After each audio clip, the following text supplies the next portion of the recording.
بھی ویسے ہی تھے. مسلمان جب اللہ کو نہیں مانتا تو جیسا ہوتا ہے ماننے کے بعد بھی. بولو, صبح بھی پہلے بھی 2 پراٹھے کھا رہا تھا, اللہ کو ماننے کے بعد بھی کیا کرے گا؟ 2 پراٹھے کھائے گا.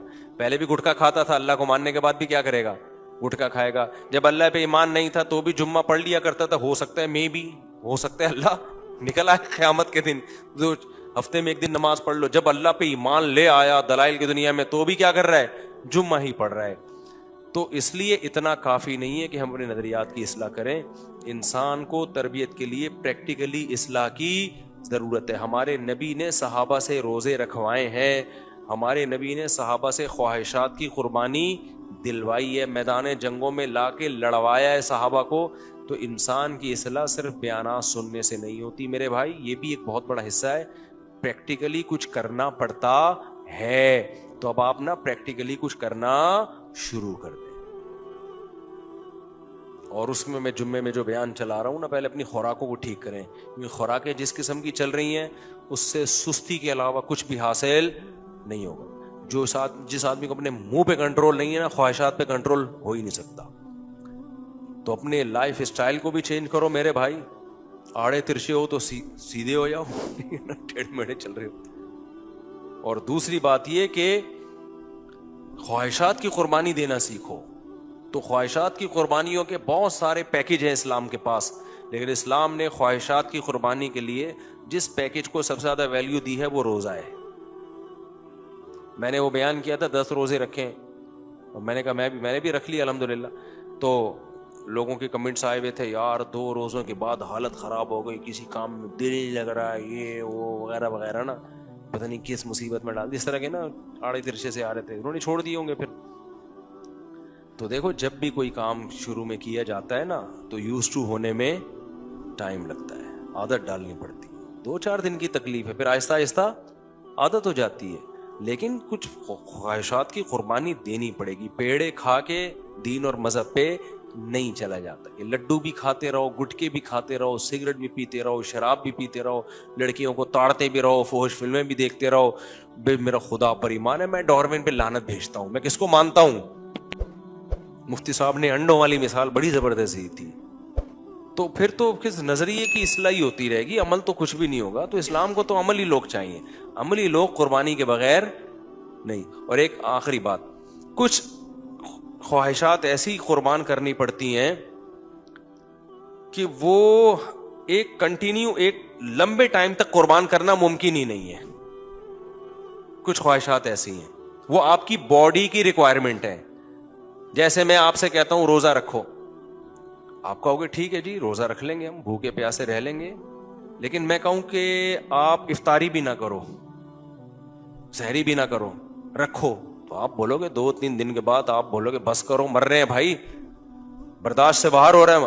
میں کہوں گلوکوز کی بوتل چڑھا لو جا کے, مرنے سے آپ نے چڑھا لی, تھوڑا سا انرجی آ گئی, چل رہے ہیں, پھر کھانے کا دل چاہ رہا ہے گلوکوز.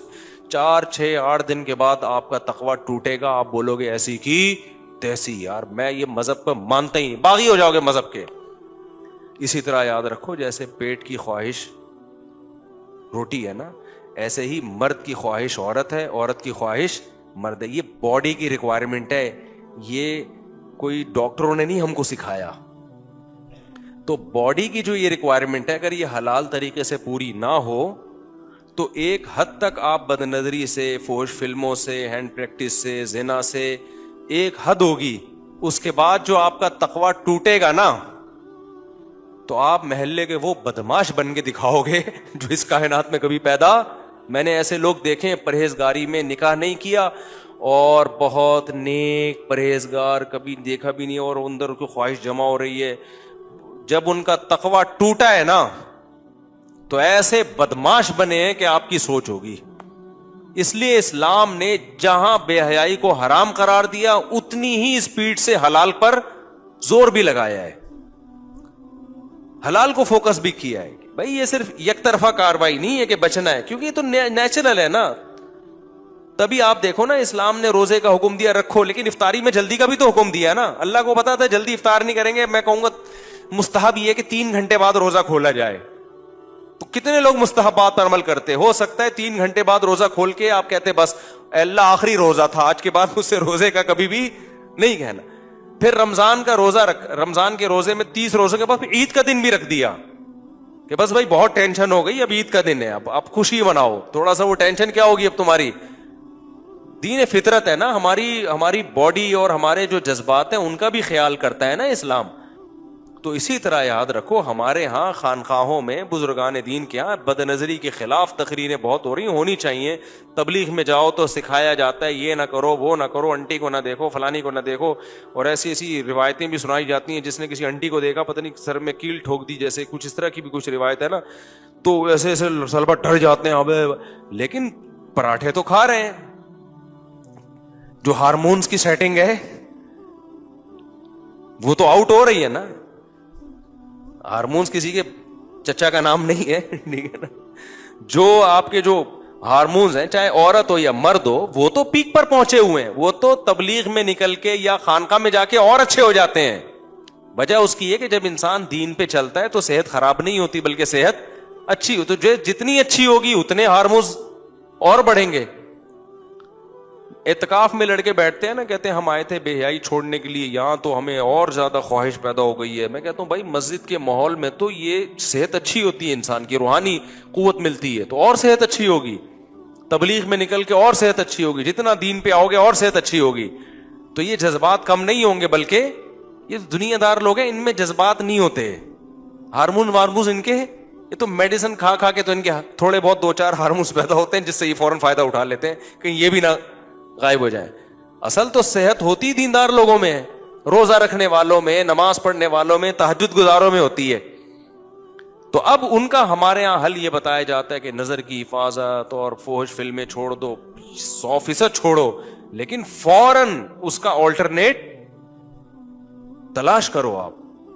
آپ صبح سحری کے وقت جب روزہ رکھتے ہو نا, دوپہر سے ہی افطاری کی تیاری شروع کر دیتے ہو کہ بھائی مغرب کے بعد روزہ ختم ہوگا تو پہلے سے پتا ہو کیا پکانا ہے. ایسا تھوڑی ہے افطاری کا ٹائم آ گیا آپ سوچ رہے ہیں ابے کچھ انتظام تو ہے ہی نہیں.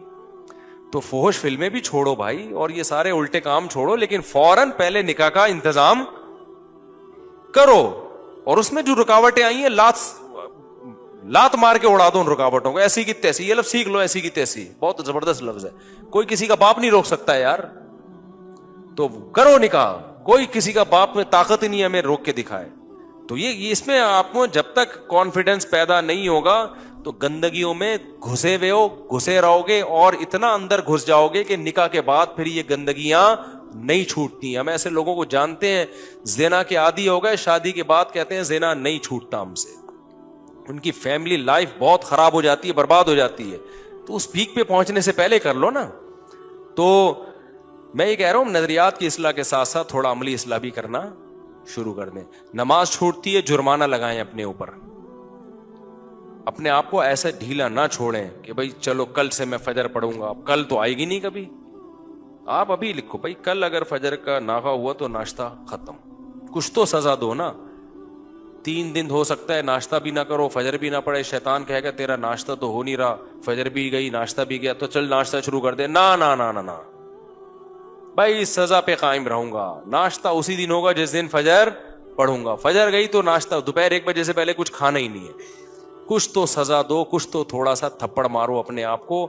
3 دن 4 دن کے بعد ہو سکتا ہے فجر کی نماز کی توفیق مل جائے. تو کچھ تو آگے بڑھو بھائی, کچھ اب ہلو جلو, ٹھیک ہے نا. بہت ہو گئے بیانات, 20 سال سے میرا خیال ہے یہی کام کر رہا ہوں, لیکن عملی طور پر نا کچھ زیادہ نظر نہیں آتا اتنا اثر لوگوں پہ. نظریاتی اصلاح تو بہت ہو رہی ہے, عملی اصلاح نہ خواتین میں نہ مردوں میں نظر آ رہی ہے. شادیوں پہ بیان سن کے خوش ہو کے چلے جاتے, کرتے پھر بھی نہیں ہے. تو اب تھوڑا سا ایک اسٹیپ آگے بڑھو. کوئی گناہ آپ کے اندر ہے تو اپنے اوپر کیا رکھو, سزا, پنشمنٹ ہونی چاہیے. ایک دم سے برائیاں نہیں چھوٹتی ہیں, اسٹیپ بائی اسٹیپ چھوٹتی ہیں. ایک دم سے کوئی کروڑ پتی نہیں بن جاتا, اور جو ایک دم سے کروڑ پتی بنتے ہیں نا ان کا دماغ ویسے بھی آؤٹ ہو جاتا ہے. ہمارے دوست نے مسقط میں بڑا اچھا شعر سنایا, کسی انڈین شاعرہ کا شعر ہے کہ جو خاندانی رئیس ہوتے ہیں مزاج رکھتے ہیں نرم اپنا. ہو سکتا ہے شعر میں آگے پیچھے کر دوں. جو خاندانی رئیس ہوتے ہیں رکھتے ہیں مزاج نرم اپنا, تمہارا لہجہ بتا رہا ہے تمہاری دولت نہیں ہے. ایک دم سے کروڑپتی بنتا ہے نا, اس کو اوپر سے میٹر شارٹ ہو جاتا ہے, پھر وہ غریبوں کو گالیاں دینا شروع کر دی. اس کی علامت ہوتی ہے نیا پیسہ آیا ہے, خاندانی رئیس نہیں. جو خاندانی ہوتے ہیں وہ غریبوں کی توہین نہیں کرتے. تو ایک دم سے نہ پیسہ آتا ہے لوگوں کے پاس. بہت ہی کچھ لوگ ہوتے ہیں جن کے پاس اچانک آئے تو کھوپڑی آؤٹ ہوتی ہے, تو ایک دم سے یو ٹرن لے کے انسان نیک بھی نہیں بن جاتا. کوشش تو یو ٹرن لینے کی کرے لیکن جھٹکے لگیں گے اس میں.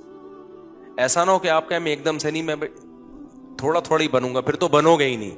نیت تو یہ کرو ایک دم سے بننا ہے, لیکن عملی طور پر ایسا ہوگا نہیں. جھٹکے آتے رہیں گے, گر کے اٹھتے رہو, سنبھلتے رہو. گناہ ہو گیا توبہ کرو. لوگ کہتے ہیں ہم 20 دفعہ گناہ کر کے 20 دفعہ توبہ کی, یہ چھوٹ ہی نہیں رہا. کہتے چلو یار 20 دفعہ گناہ کے بعد 20 دفعہ توبہ کا ثواب بھی تو فری پھوکٹ میں مل رہا ہے نا. پہلے تو گناہ کر کے توبہ ہی نہیں کر رہے تھے, خالی گناہ ہی گناہ تھے, اب توبہ کا ثواب بھی تو آ رہا ہے نا. تو توبہ کرتے رہو, چھوٹ جائیں گے گناہ چپکتے نہیں ہیں انسان کے ساتھ. جب صحیح سمت میں جانے کی کوشش کرتا ہے سیٹ ہو جاتا ہے. کوئی اتنا بڑا مسئلہ نہیں ہے, ہلکا لو اس کو, بہت زیادہ ہلکا اس سینس میں کہ مشکل نہیں ہے, لیکن جرمانہ لگاؤ اپنے اوپر, کوئی سزا دو اپنے آپ کو.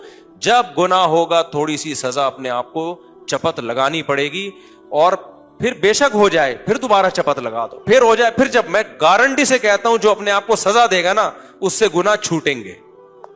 یہ ہو نہیں سکتا کہ ہاں یہ اگر اس نے سزا دینا ہی چھوڑ دی مایوس ہو کے کہ یار گناہ تو چھوٹ نہیں رہا.